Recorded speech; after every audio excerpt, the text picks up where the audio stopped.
It's wonderful to be back. Thanks for joining me today. I'm Geoff. Today I've got a question. Do you act like you're an heir of a great big God?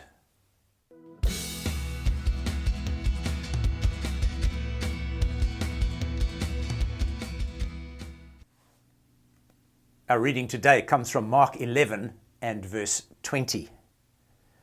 As they passed by in the morning, they saw the fig tree withered away to its roots. And Peter remembered and said to him, Rabbi, look, the fig tree that you cursed has withered. And Jesus answered them, have faith in God. Truly I say to you, whoever says to this mountain, be taken up and thrown into the sea, and does not doubt in his heart, but believes that what he says will come to pass, it will be done for him. Therefore I tell you, whatever you ask in prayer, believe that you have received it, and it will be yours.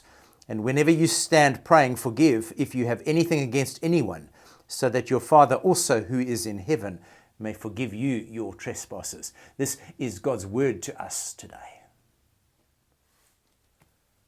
Let's pray.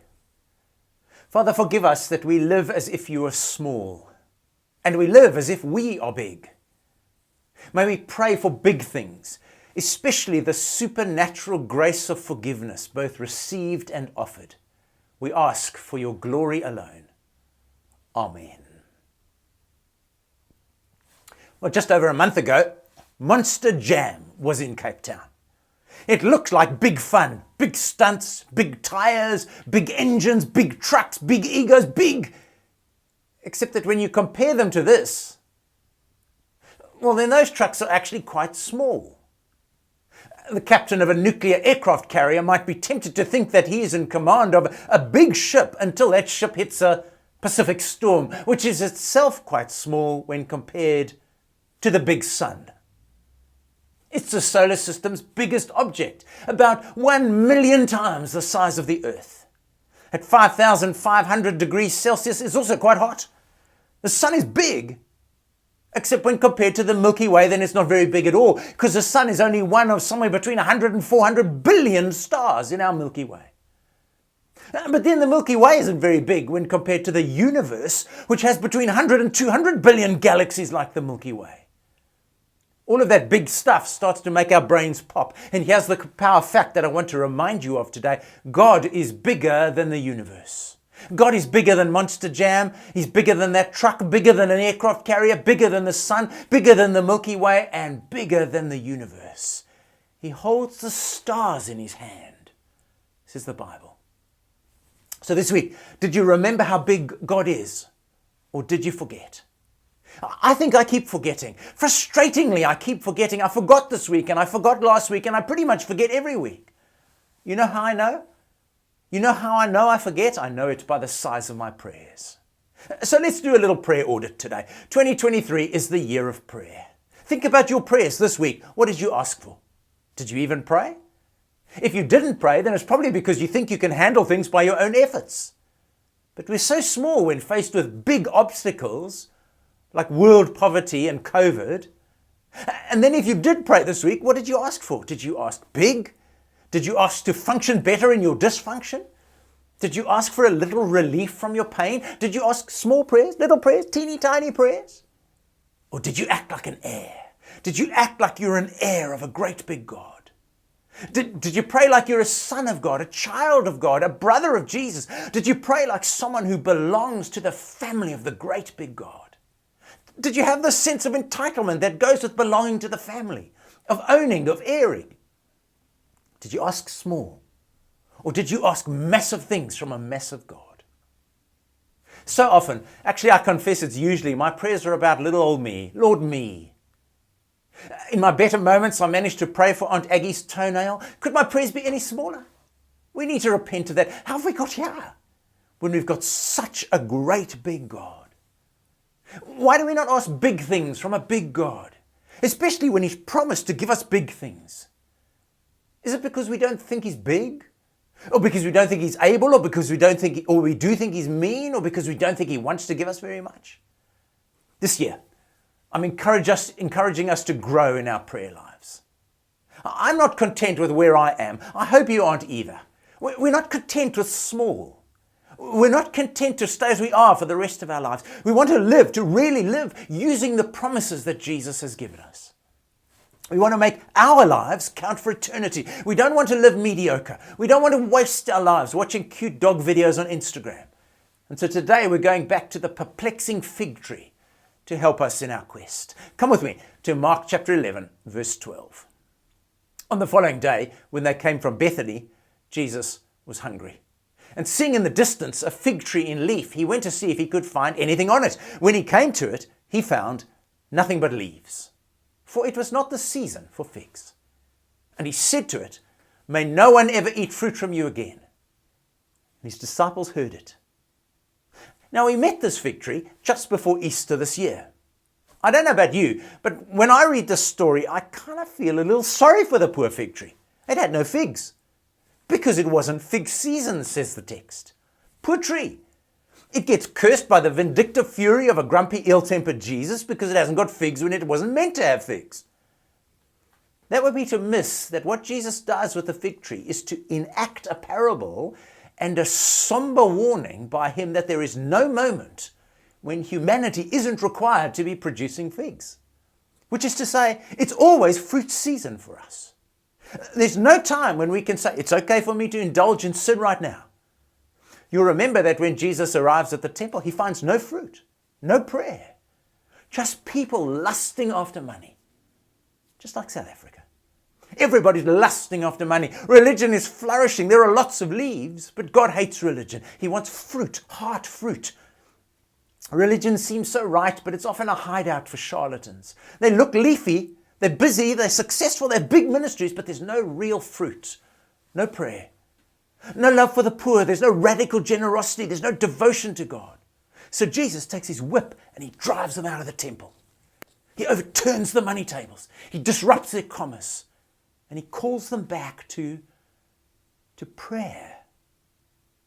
The next day, Mark 11, verse 20, as they passed by in the morning, they saw the fig tree withered away to its roots.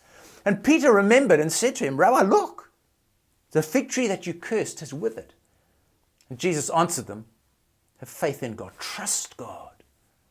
Truly, I say to you, whoever says to this mountain, 'Be taken up and thrown into the sea,' and doesn't doubt in his heart, but believes that what he says will come to pass, it'll be done for him. Therefore, I tell you, whatever you ask in prayer, believe that you have received or that you are receiving it, and it will be yours." So it's the next day. They see the tree. It's withered even at the roots, which means it's totally destroyed. The disciples are flabbergasted, surprised. Jesus talks about trust, mountains, prayer, and a big God. Now, before we focus on what Jesus says, let me tell you about the Herodian. Here it is. Here are some pictures for you.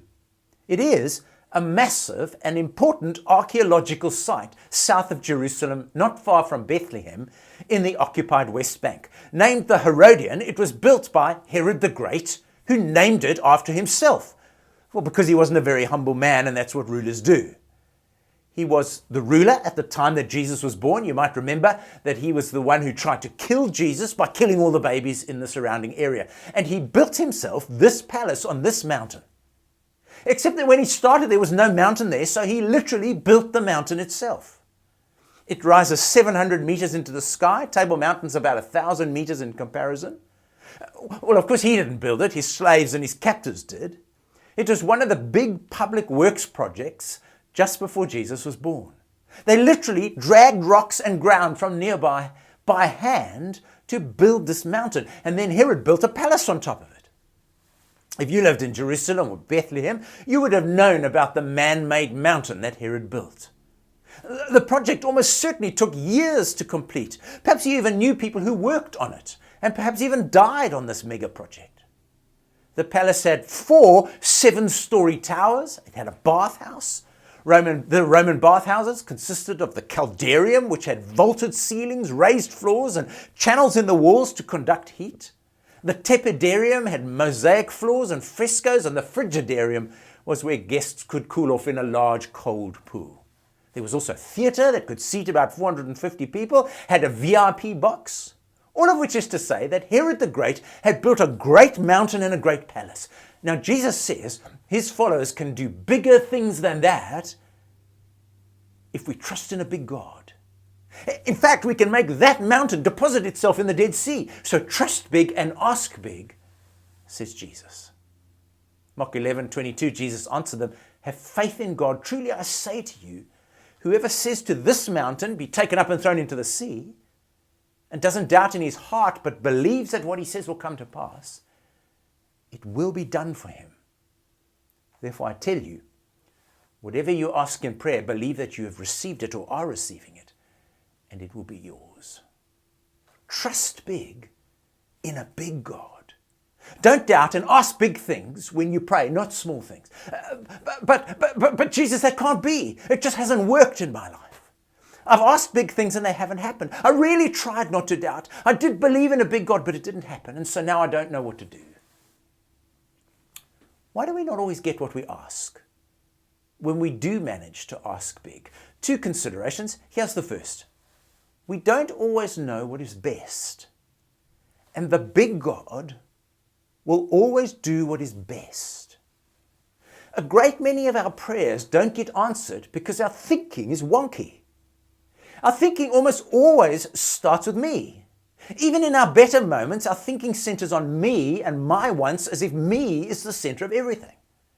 And most of all, I think that I know what is best for me. Let me give you some examples. Pretty much everyone in the world believes that lots of money is good for you. And the more money, the better. You even find many preachers who tell you that. Jesus says, however, that money is very dangerous.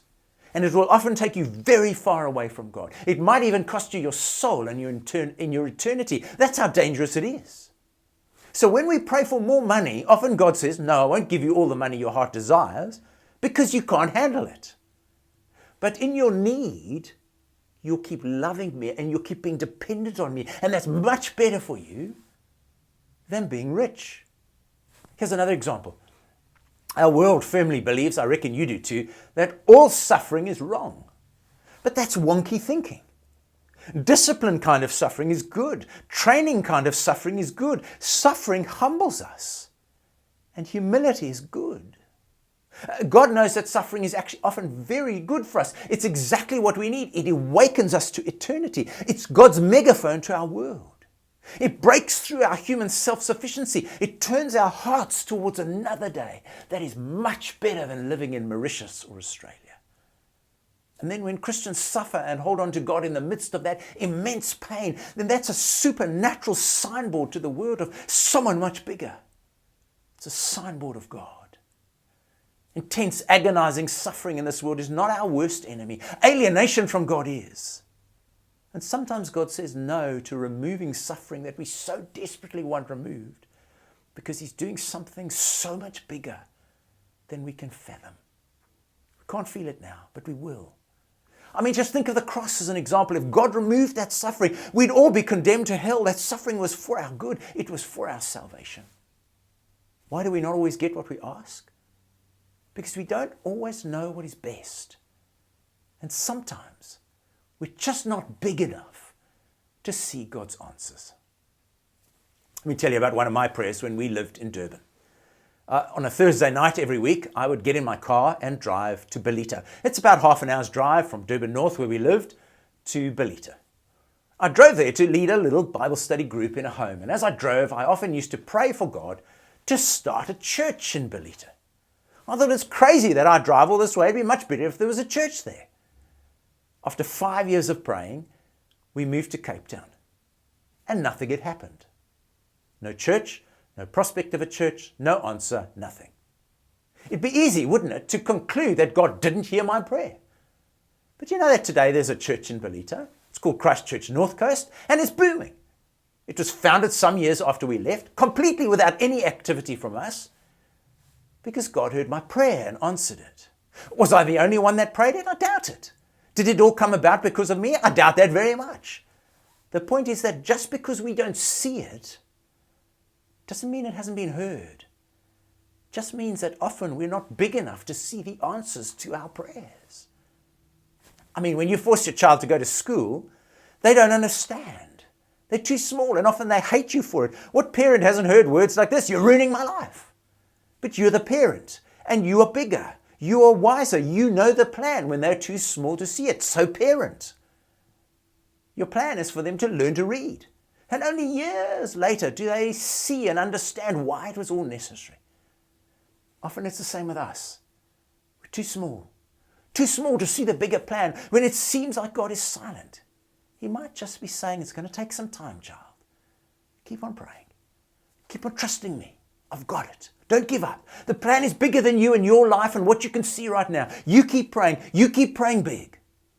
The plan may not even be about us. It may be about people that we'll never meet coming into heaven through us, trusting Him and living for Him and praying big prayers. What we mustn't do is to grow tired of asking for big things when we don't get them right now. That's to behave like a brat. Instead, Jesus urges us to pray for God-sized things, mountain-moving kind of things, and to keep on praying for them. Let me tell you about something new that I've started doing in my prayer life. I've called it Big Prayer Thursday. 2023 is the year of prayer, and so I'm trying some new things in my prayer life. I believe that routine is your friend, and so I've started to have one day a week, just one day a week, when I only pray for big things. No toenails, nothing for me, just big prayers. On Big Prayer Thursday, I'm intentionally trying to put my eyes on the big God and His big promises and His big power, and I'm trying to trust His bigness and grow in my trust in that bigness. And then I'm asking Him for big things. So will you do that with me? Will you pray big prayers on Thursday? If you can't do Thursday, have a big prayer Tuesday or a big prayer Saturday. Big prayers for a big God. And then sometimes our prayers don't get answered because sometimes God says no. Remember that sometimes God says no, even to our big prayers. Take death as an example. God's not going to answer a prayer that you won't die. Somewhere along the line, you will die. We will all die. Let's rather ask Him to help us to die well. And that before that day comes, to live well, to die in a way that brings Him honor, and to live in a way that brings Him glory. Let's ask God to use us for these few short years to build His big kingdom. A kingdom of people that come from every nation and tribe and clan. It'll include Buddhists and Taoists.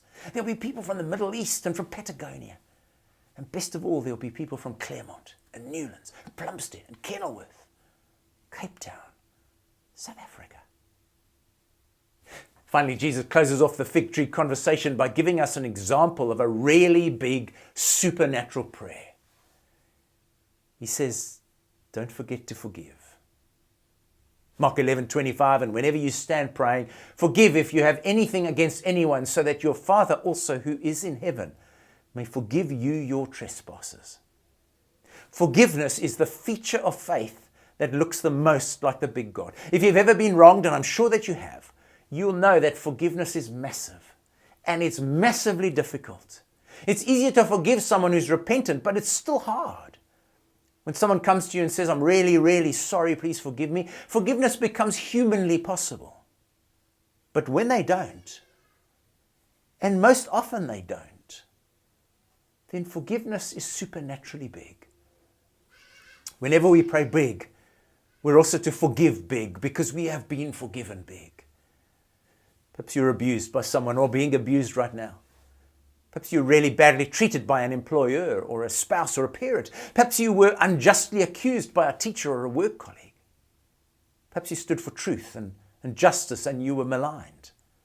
In our country, sadly, you might even be murdered for standing up against evil. Whatever your injustice, your pain, Jesus says, as you pray, remember to forgive. If you have anything against anyone, forgive. If you're anything like me, then you're going to have to pray for big power to do just that.